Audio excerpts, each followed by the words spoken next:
Pleasant morning to everyone. We are the Group 1 and the same topic that we will discuss is Chapter 3, which is setting the scene for the guest experience. I am Rosa Nayasa, the first reporter. Setting the scene for the guest experience. Since the plays were a sequence of continuous action in a play, movie, opera, or book take place, so that settings the scene is important because it will be the key for the guests to experience or feel what is being performed on Disney show. Walt Disney said, "I don't want the public to see the world they live in.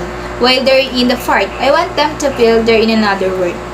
Walt Disney quotes means referencing wanting the public to feel like they are in another world when at the Disneyland. Creating the show? Disney the Show. A term coined by Walt Disney, the show refers to everyone and everything that interface with guests. It reflects belief that a theme park should make a guest feel like they are immersed in a living motion pictures where everything the guest sees, feels, and senses is a part of the story being told. Disney understands that its guests have extraordinary experience largely because of the attention Disney paid to creating the show. The show is invented by Walt Disney simply means everything and everyone that interact or communicate with the guest. The show is where the guest will feel the story being told as if they were live. Physical aspect of the service settings. For some experiences offer to guests the environment, it is in effect the setting for a dramatic production or place in which the guest is a participant. Occasionally, the environment is so significant to the enjoyment of the fantasy that it should therefore be considered as a part of the service itself. Walt Disney is one of the best examples when it comes to creating a high-quality settings. They make sure that the guests will experience it. Theming. Many hospitality organizations have used the environment to create a sense of fantasy through theming, as they have learned the value of creating a unique and memorable setting that enhances and contributes to the total guest experience. For example, when the environment serves as an important part of the dining experience, the theme of the settings within which the meal is presented need to be consistent with the food served. Themes create a fantasy, regardless of the type of hospitality experience or the specific themes to the visit of one of businesses establishment is to experience a fantasy. That's what guests want and expect.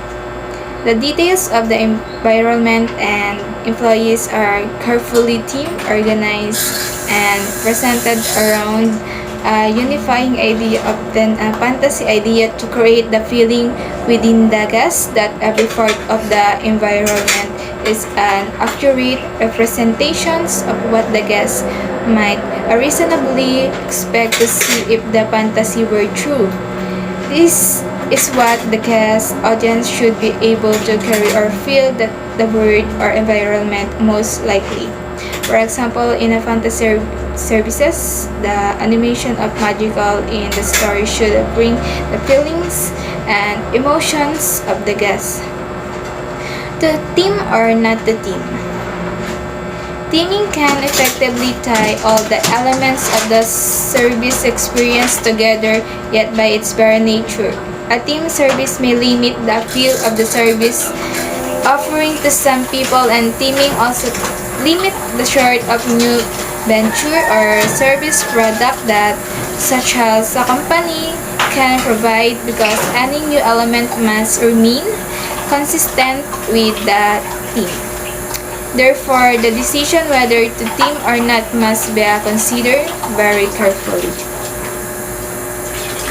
So, to have a theme, it gives the event much more meaningful and makes it easier for the guests to understand what the storyteller intended to operate, because when there is a theme, the guest audience can directly pinpoint the fantasy of the story.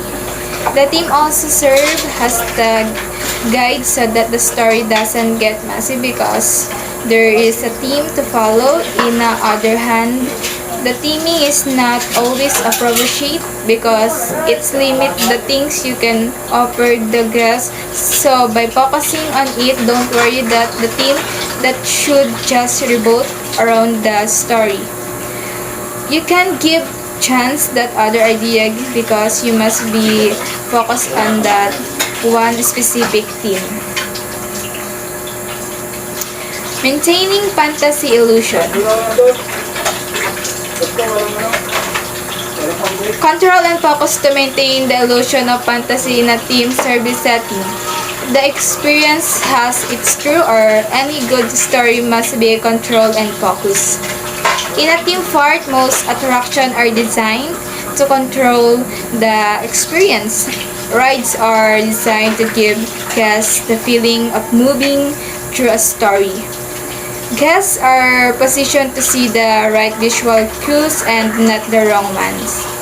In a Pirates of the Caribbean or a haunted mansions, the position of the cars on the rides, the use of lights and dark smells, the pace of the ride, and other elements of the environment create the experience that the storyteller envisions.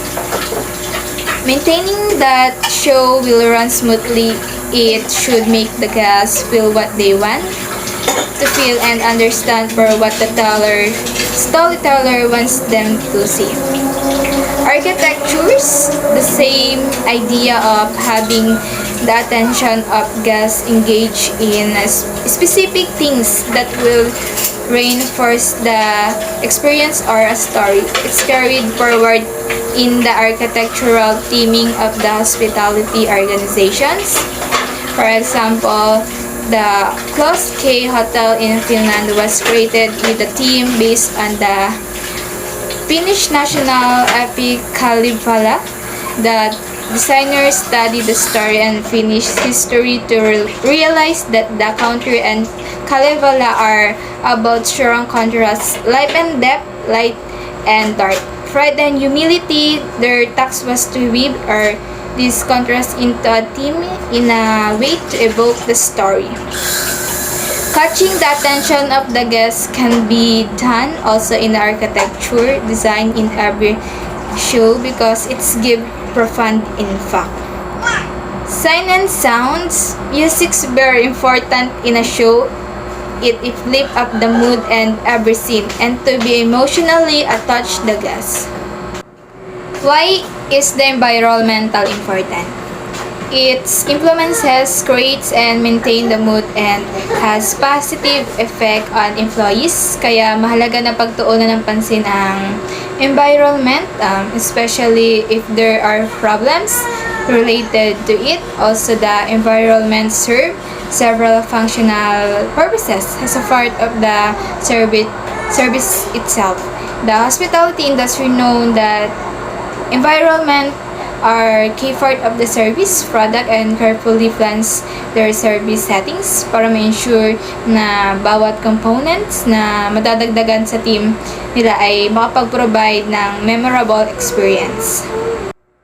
Expectations. In guest expectations, environment influences the guest expectation even before service is delivered.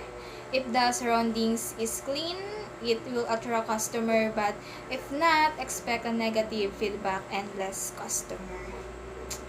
First impressions.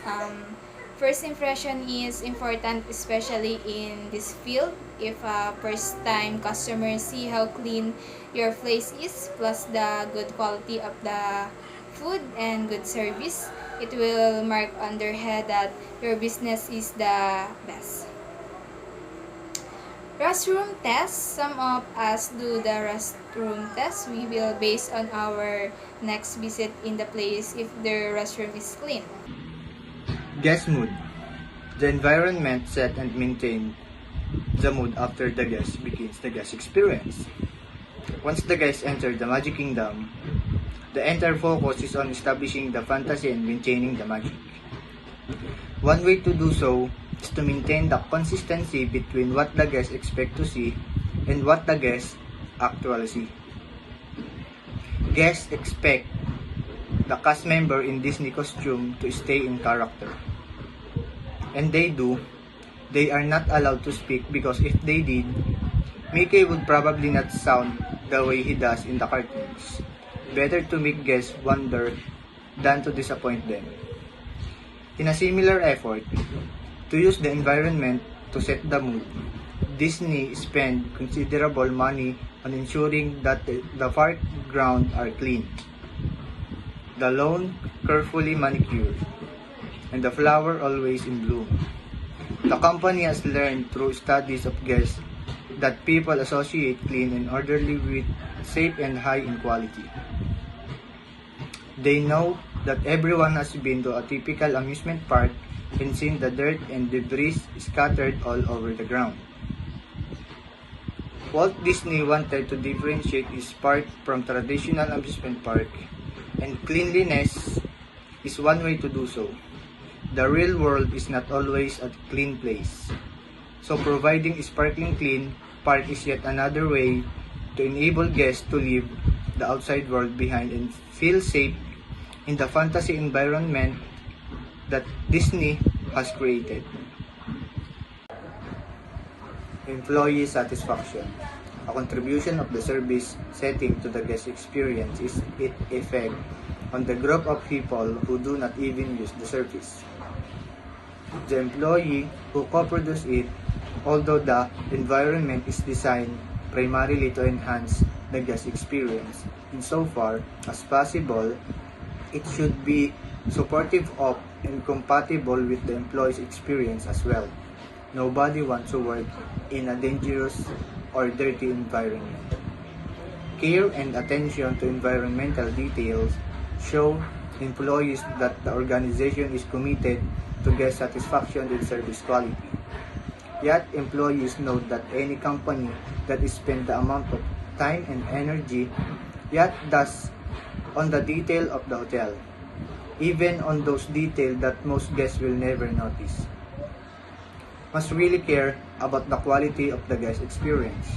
The impact of this caring on the employee is immeasurable in ways large and small. It shows employee the commitment that the company expects from itself and from them. Setting as part of service. The setting and surrounding in which many services are delivered is often a critical component of a consumer service experience. Since it is often the first tangible clue that the consumer is giving about potential service delivery, it shapes expectations. These clues shapes consumer rational, emotional, and behavioral responses. And for this reason, the service provider will be wise to consider all elements of both the physical and ambient setting in which the service is consumed. The control by the designer of corporate elements that form interior space can impact on the success of the delivery in a variety of ways. It can influence the client or customer perception of the particular service sector and can enhance the function, appropriateness, the ambience of the activity. The setting for such guest experience should be considered as part of the service itself. The guest co-producing the experience is, in effect, inside the service production factory. Unlike the typical manufacturing production facility, the service production factory has the guest inside it on the production floor and often in the middle of the production process.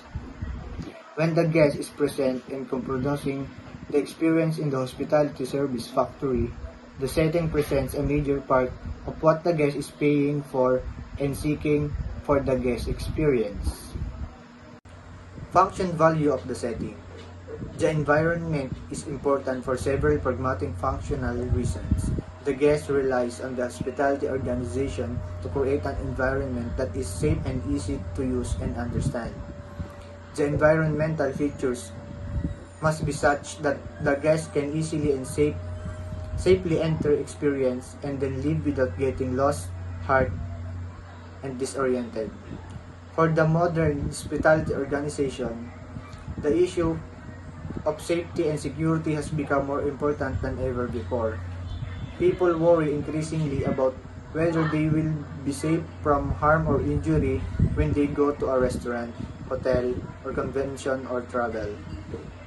Guests must believe that service setting have a high level of safety and security, and hospitality organizational should find way to communicate that they are safe place to be.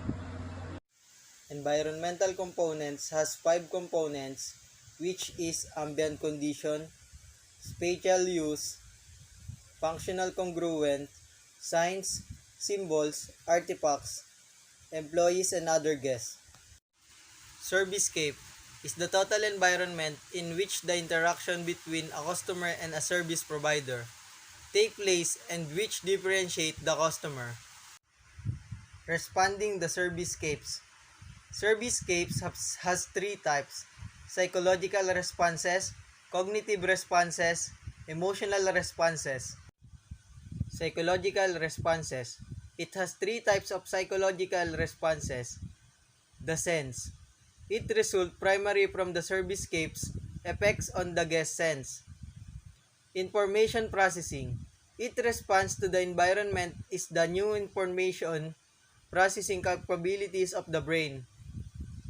Rich and learn environments. Information learn environment will help when the guests are expected to be unfamiliar with the setting or when they have to process a lot of information.